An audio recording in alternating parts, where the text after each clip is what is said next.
Rossiyaga yangi kelgan musofirlarni 5 ta qilish kerak bo'lgan asosiy hujjatlar bor. Hammasini bir joydan qilib beramiz. SNILS, biometriya, goslugi, sim karta va bank kartalar 500 rublga o'zingiz uchun biznes sim kart olsangiz bo'ldi. Bizning manzillar Petrovskiy Razmovskiy metro 9 va 10 liniyaning birinchi vaqtida joylashgan.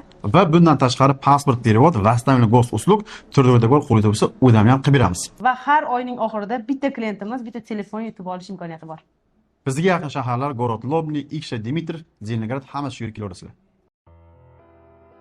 Assalomu alaykum qadrdon muxlis, siz bilan siz bilgan va kutgan kanal Turfa olam.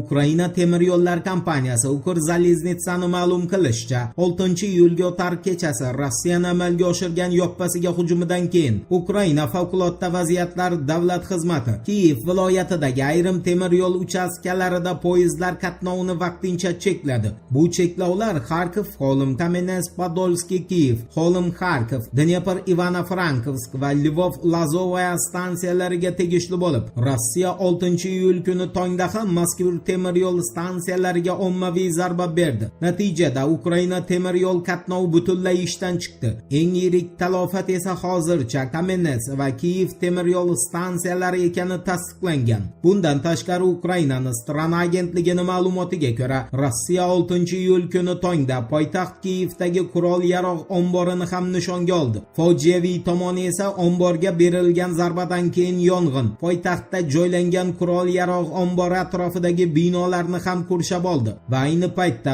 o't o'chirish xizmatining barcha navbatchi guruhlari ushbu hududga tashlangan. Strana agentligining bildirishicha, Rossiya qurolli kuchlari 6-iyulga o'tar kechasi Kiyev shahri va Kiyev viloyatidagi harbiy sanoat majmuasi hamda yoqilg'i energetika majmuasi obyektlariga ham ommaviy zarba bergan. Shuningdek, Dnepropetrovsk, Poltava, Cherkassk, Chernigov va Kiyev viloyatlarida joylashgan Ukraina harbiy aerodromlari infratuzilmasi ham nishonga olingan. RIA agentligining ma'lum qilishicha, 6-iyulga o'tar kechasi Ukraina ham Rossiyaga havodan yirik hujumni amalga oshirdi. RIAning Leningrad viloyati gubernatori Aleksandr Drozdenkoga tayanib ma'lum qilishicha, 6-iyulga o'tar kechasi va 6-iyul kuni tongda Leningrad viloyati osmonida Ukrainaning 47 ta samolyot tipidagi droni urib tushirilgan. Uni ta'kidlashicha, jangovar harakatlar hozir ham davom etmoqda. Aleksandr Drozdenkoning qo'shimcha qilishicha, dronlar parchalari Ust-Luga porti va Luga harbiy poligoni hududlarida yerga tushgani qayd etilgan.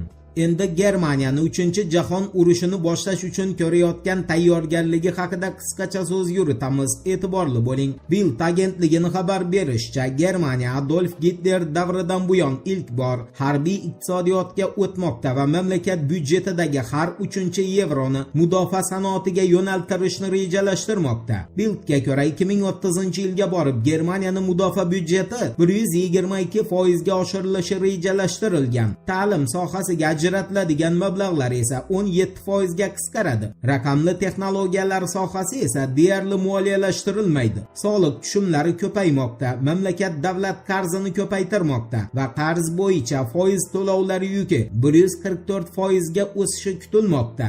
Bild agentligi muxbiri Yulian Repkening bildirishicha, Germaniya qurollanishni jadallashtirarkan, ulkan qarz to'plamoqda va ayni paytda kelajak taraqqiyoti uchun muhim sohalarni zaiflashtirmoqda. Bu esa Berlinni yangi yirik urushga jiddiy tayyorgarlik boshlaganidan daraklik beradi.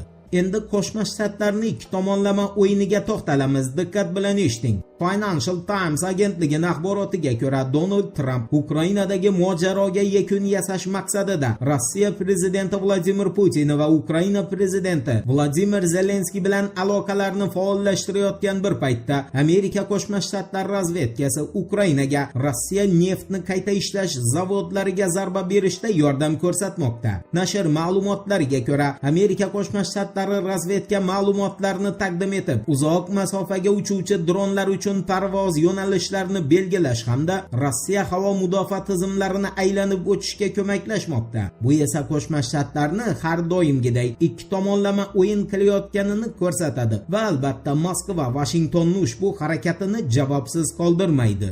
Endi Eronni Xumanaiy uchun o'ch olishga intilish haqida to'liq axborot beramiz. IRNA agentligini ma'lum qilishicha, Eronda Ali Xumanayni dafn marosimi vaqtida qasos ramzi bo'lgan qizil bayroq ko'tarildi. IRNAni xabar berishicha, Tehrondagi Imom Xumayniy musallosi gumbazi ustiga qasosni qizil bayrog'i ilingan. Ali Xumanayni dafn marosimi chog'ida minglab eronliklar qizil bayroqlarni xilpiratib, hech qanday murosa yo'q, hech qanday taslim bo'lish yo'q, faqat qasos bor deya shiorlar aytgan. Eshitmaganlar uchun eslatma, Shia an'analariga ko'ra qizil bayroq qasos ramzi hisoblanadi va bu bayroqdan taxmin qilish mumkinki, Tehron o'z rahnamosini o'limi uchun qasosga tayyorgarlik ko'rmoqda. Voqealar rivojini birgalikda kuzatamiz. Turfovlan bilan qoling. Siz kutgan kerakli ma'lumotlar hali oldinda.